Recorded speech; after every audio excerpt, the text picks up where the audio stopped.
Hello everyone, welcome to my channel Mohit sir's lecture. बच्चों, आज मैं आप लोगों के लिए क्लास 10th से जो आपका चैप्टर है 7th चैप्टर यानी कि कोऑर्डिनेट ज्योमेट्री, देखिए उसका डिस्टेंस फॉर्मूला, सेक्शन फॉर्मूला और एरिया ऑफ ट्राइंगल मैंने तीनों पहले ही अपलोड कर दिए हैं। आप मेरी प्लेलिस्ट में देख सकते हैं, जिसमें मैंने तीनों के प्रूफ करा रखे हैं कि वो फॉर्मूले आते कैसे हैं, बनते कैसे हैं, उनके क्या प्रूफ हैं। ठीक है, अब मैं आप लोगों के लिए पूरा का पूरा 7th चैप्टर धीमे धीमे अपलोड कर दूंगा ताकि आपका एनसीईआरटी के सारा कॉन्सेप्ट खत्म हो जाएगा। लाइन से सारे क्वेश्चंस अपलोड कर दूंगा। तो चलिए स्टार्ट करते हैं। आज का सबसे पहले एग्जाम्पल नंबर 2 लेते हैं। बहुत बढ़िया क्वेश्चन है। देखिए, आपसे कह रहा है शो दैट द, आपसे शो करवा रहा है, show that the points 1,7, 4,2, -1, -1 and -4,4 are the vertices of a square. बच्चों, आपको प्रूव करना है कि ये चारों वर्टिसेस से बनने वाला जो क्वाड्रिलेटरल होगा वो एक स्क्वायर होगा। ठीक है, अब देखिए, सबसे पहले आप लोगों ने 9th क्लास में वैसे तो कॉन्सेप्ट पढ़ा होगा, पर फिर भी मैं आपको बता देता हूं कि कोऑर्डिनेट ज्योमेट्री में अगर हमें स्क्वायर प्रूफ करना है तो हमें एक्चुअल में क्या प्रूफ करना है। अगर हम कैसे भी ये प्रूफ कर दें कि चारों साइड्स इक्वल हैं, क्योंकि एक तो स्क्वायर की 4 जो साइड्स होती हैं सारी साइड्स इक्वल हैं, और एक हम ये प्रूफ कर दें कि उसके दोनों डायगोनल्स आपस में इक्वल हैं, तो ये प्रूफ हो जाएगा कि हाँ ये स्क्वायर होगा। ठीक है, अच्छा, अब इस टाइप का जरूरी नहीं है कि आपके पास जो क्वेश्चन आए वो स्क्वायर के ऊपर ही आए। हो सकता है रोम्बस प्रूफ करवा ले, रेक्टेंगल प्रूफ करवा ले, पैरेललोग्राम प्रूफ करवा ले। तो एक काम करूंगा, मैं वीडियो के लास्ट में आपको सारी प्रॉपर्टीज बता दूंगा कि कौन से में क्या प्रूफ करना होता है। फिलहाल मैं फर्स्ट क्वेश्चन में स्क्वायर के लिए मैंने बता दिया है, सारी साइड्स इक्वल और दोनों डायगोनल्स अगर आप इक्वल कर देते हैं तो प्रूफ हो जाएगा कि ये स्क्वायर होगा। ठीक है, अब ये चीज साइड कैसे निकालते हैं, कोऑर्डिनेट में मैंने आपको बताया था डिस्टेंस फॉर्मूले से। तो बच्चों, आपको डिस्टेंस फॉर्मूला लगाना है। चलिए, तो मैं यहां से स्टार्ट कर रहा हूं। सबसे पहले देखिए, वैसे तो क्वेश्चन ने हमें दिया नहीं है, बट मैं यहाँ पे लेट कर लेता हूं कि ये ए पॉइंट है, ये बी है, ये सी है और ये डी पॉइंट है। ठीक है, मैंने छोटा छोटा इसी में लिख दिया है। तो अब हम निकालेंगे A B, B C, C D, D A और डायगोनल ए सी और डायगोनल बी डी। तो सबसे पहले हम फाइंड आउट करेंगे ए बी। मैं एक काम करता हूं बच्चों, और आपको भी एक ही काम यही करना है कि अगर एग्जाम में ये क्वेश्चन आ जाए तो आपको सिर्फ एक ही बार फॉर्मूला लगाना है, बार बार नहीं लगाना। आप एक बार फॉर्मूला लगा दीजिए डिस्टेंस का। ठीक है, √(x2 - x1) का whole square plus y2 - y1 का होल स्क्वायर। अब देखिए, एग्जाम में आप पेंसिल का यूज कर सकते हैं कि अगर आप भूल जाते हैं कि ए बी के ऊपर कैसे x1 y1 लिखना है, जो है भूल जाते हैं कि कौन सा लेना है, तो आप पेंसिल से इनके ऊपर लिख सकते हैं, बाद में उसे रब कर दीजिएगा। तो मैं आप लोगों के लिए फिलहाल मैं एक के लिए लिख देता हूं। वैसे लिखना नहीं है, आपको जल्दी जल्दी करना है क्योंकि इतना टाइम नहीं होता है हमारे पास, लेकिन फिर भी समझाने के लिए लिख देता हूं। x2 - x1 बच्चों, x2 - x1 मतलब 4 - 1 का whole square plus y2 - y1 मतलब 2 - 7 का होल स्क्वायर। ठीक है, तो ए बी, और थोड़ा सा मैं डायरेक्ट भी करूंगा क्योंकि अगर मैं बहुत ज्यादा एक एक कैलकुलेशन आपको दिखाऊंगा तो बहुत समय लगने वाला है। 4 - 1 कितना 3, 3 का स्क्वायर कितना 9, यहां से 2 - 7 -5 -5 का स्क्वायर कितना आएगा प्लस का 25, क्योंकि भले -5 है लेकिन माइनस का भी तो स्क्वायर पॉजिटिव हो जाएगा। तो ये फाइनली आपके पास में यहाँ पे आ गया रूट का 34, 25 और 9 √34। चलिए, अब हम निकालेंगे बी सी साइड। तो बच्चों, बी सी के लिए जब हम निकालेंगे तो यहाँ पे ये x1 y1 x2 y2, और देखिए कोई हार्ड एंड फास्ट रूल नहीं है कि आपको यही x1 y1 मानना है, ये भी मान सकते हैं, कोई ऐसी दिक्कत नहीं है। x2 - x1, तो बच्चों ये बचेगा -1 - 4 का होल स्क्वायर। एम आई राइट? यही तो बचेगा x2 - x1। y2 - y1, तो y2 की जगह -1 y1 यानी कि -2, -1 - 2 का होल स्क्वायर। तो स्टूडेंट्स, बी सी जो आएगा यहाँ से -1 - 4 -5 -5 का स्क्वायर 25, -1 - 2 -3 -3 का स्क्वायर 9, और ये ऐड करके हो जाएगा 24। क्लियर हो गया होगा। अब हम निकालेंगे सी डी। ठीक है, अब हम निकालेंगे सी डी। तो सी और डी, तो अब फिलहाल में ये x1 y1 और ये x2 y2। Students, x2 - x1 -4 और माइनस, लेकिन ये खुद माइनस का है। चलो मैं एक बार और समझाता हूँ क्योंकि यहाँ पे कन्फ्यूजन क्रिएट हो सकता है। देखिए x2 माइनस x1, x2 की जगह कितना है -4 मैंने पुट कर दिया, फिर माइनस x1, तो माइनस का माइनस आ गया फॉर्मूले वाला, x1 बच्चों x1 कितना है -1, तो बेटा ये वाला माइनस और ये वाला माइनस प्लस हो जाएगा +1 का होल स्क्वायर। ठीक है, ऐसे करके करना है। फिर y2 माइनस y1, y2 कितना है 4 माइनस, लेकिन y1 कितना है -1, तो माइनस माइनस प्लस हो जाएगा, तो ओवरऑल ये आएगा 4 + 1 का होल स्क्वायर। आई होप कि आपको समझ में आ गया होगा। माइनस वगैरह आप सॉल्व करना जानते हैं। -3 का होल स्क्वायर यहाँ से 9 बचेगा और यहाँ से 5 का स्क्वायर 25 बचेगा, तो √34 आ जाएगा फिर से। ठीक है, अब एक लास्ट जो साइड रह गई है वो रह गई है AD, और उसके बाद 2 डायगोनल सब निकाल के दूंगा मैं आपको। x1 y1 x2 y2 AD के लिए x2 माइनस x1, तो बच्चों -4 -1 का स्क्वायर। ठीक है, y2 माइनस y1 4 - 7 का होल स्क्वायर।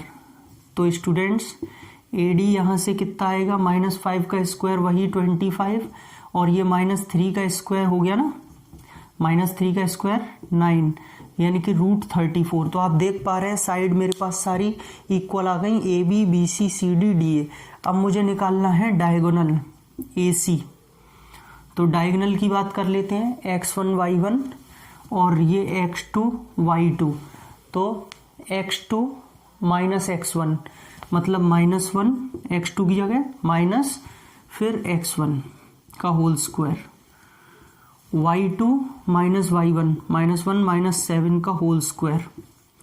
तो AC आ जाएगा आपके पास में -2 है, -2 का स्क्वायर कितना हो जाएगा 4 हो जाएगा, और यहाँ से -8 का स्क्वायर हो जाएगा 64, तो ओवरऑल आ जाएगा 68 रूट में।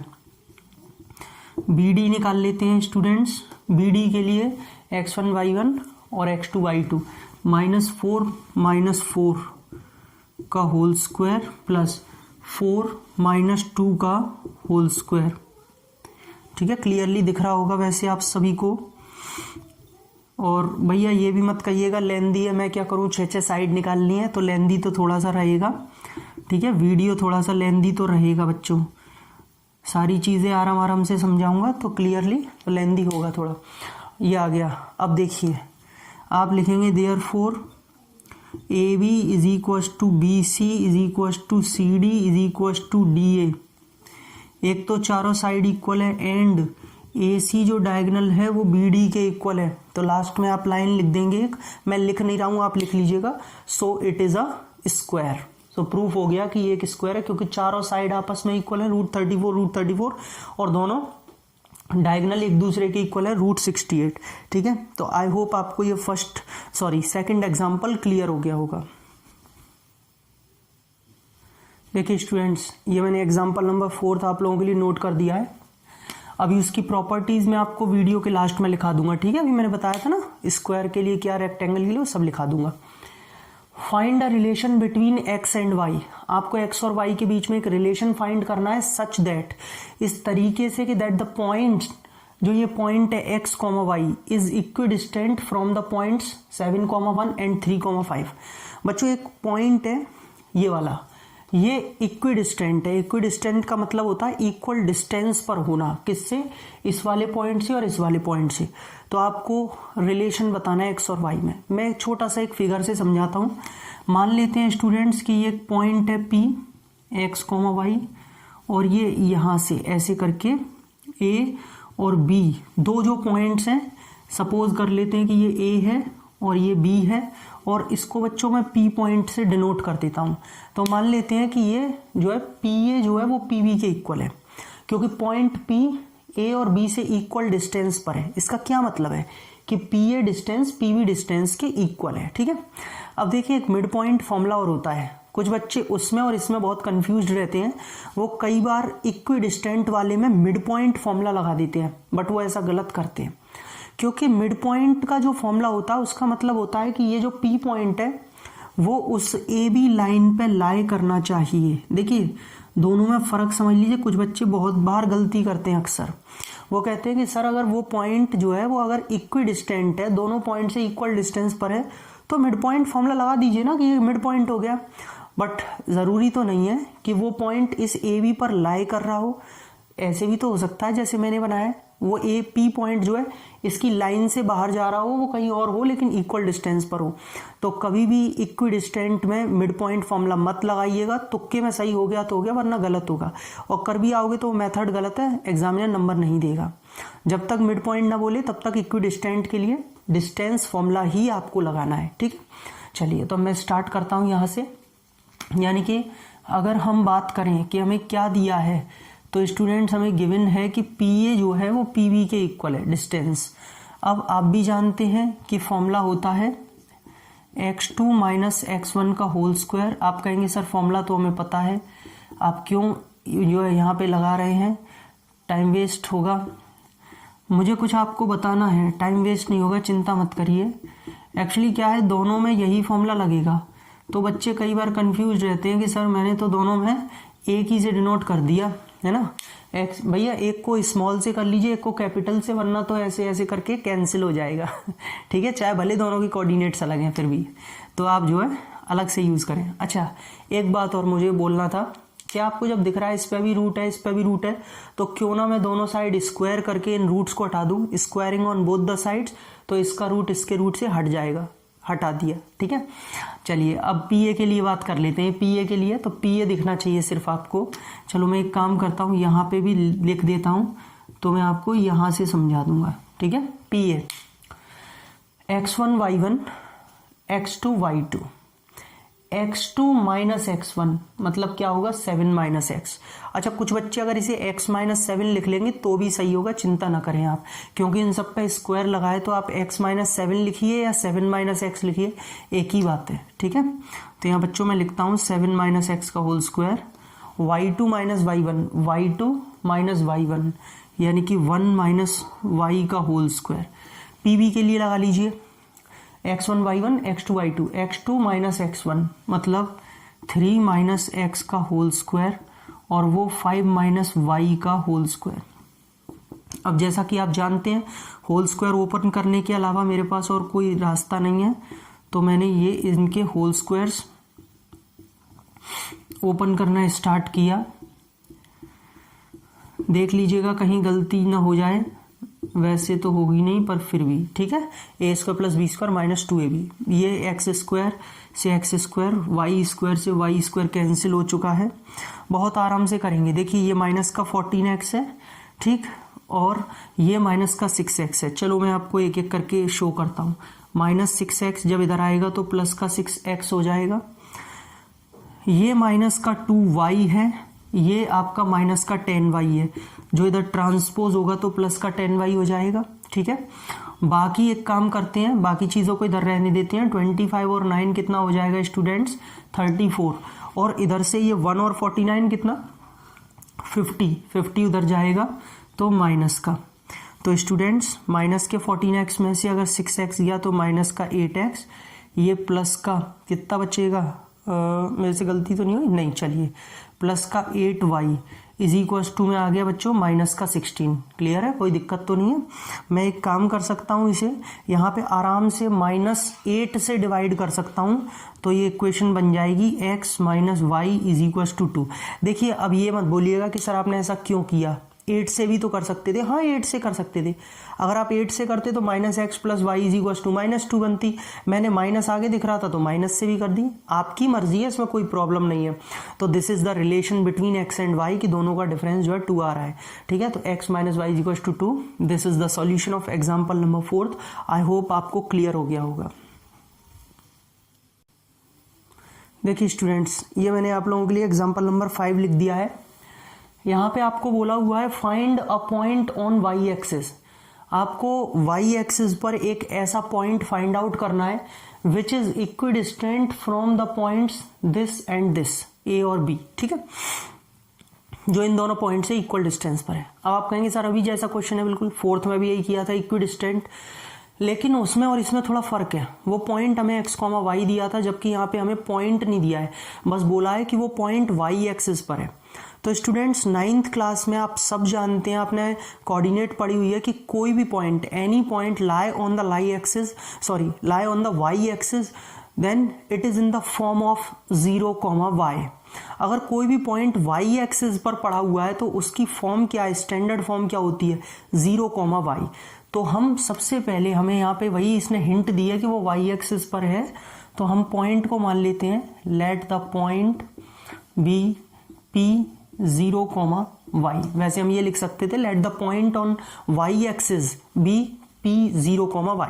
बट अब हमें क्या गिवन है बच्चों, P A is equal to P B, यही तो गिवन है, क्योंकि वो पॉइंट इन दोनों से इक्वल डिस्टेंस पर है। चलिए, तो देखिए, पहले मैंने आपको रूट लगाया था, बाद में स्क्वायरिंग की थी। एक ये भी काम कर सकते हैं कि आप स्क्वायरिंग अभी कर लीजिए इन दोनों की तरफ, तो आपको रूट लगाने की ज़रूरत नहीं पड़ेगी डिस्टेंस फॉर्मूले में। लेकिन फिर भी मैं अपने वही तरीके से करता हूँ, क्योंकि किसी को कन्फ्यूजन ना रहे। बस फ़र्क इतना है कि अब मैं फॉर्मूला नहीं लगा रहा हूँ। फॉर्मूला क्या होता है, x2 माइनस x1 का whole square plus y2 minus y1 का होल स्क्वायर। लिख नहीं रहा हूँ, टाइम वेस्ट नहीं करूँगा आपका, चिंता ना करो।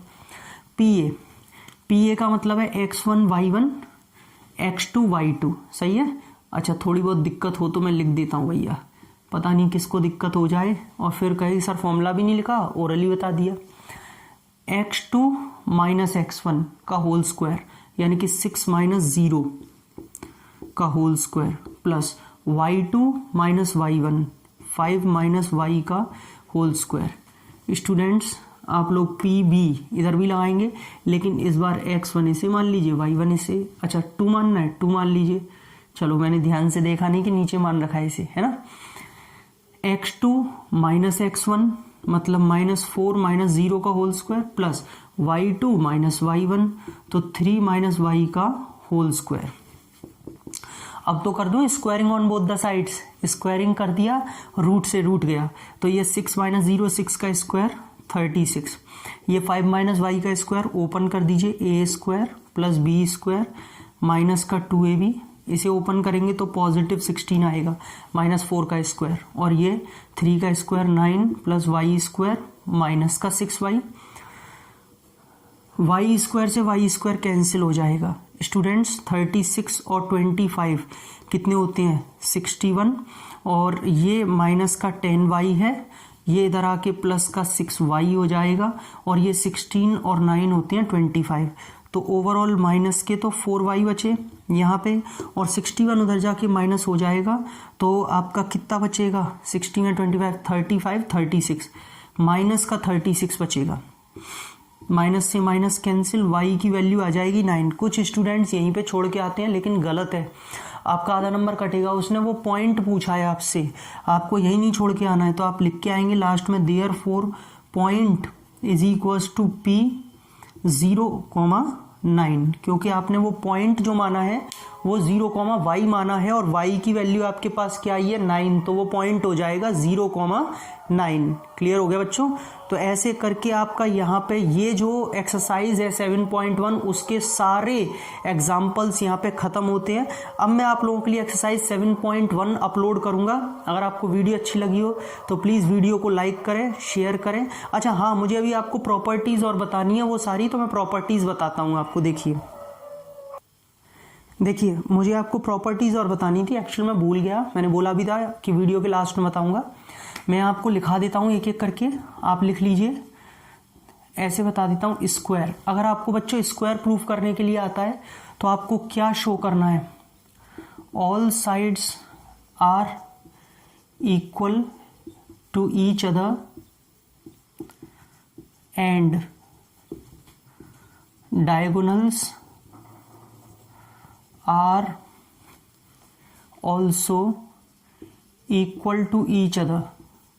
बच्चों डायगोनल को साइड्स के इक्वल नहीं करना है, कहीं आप सोचे कि डायगोनल और साइड सारी इक्वल है, नहीं, आपको सारी साइड्स को इक्वल करना है, मतलब साइड साइड के इक्वल रहेगी और डायगोनल डायगोनल के इक्वल रहेगा, ठीक है।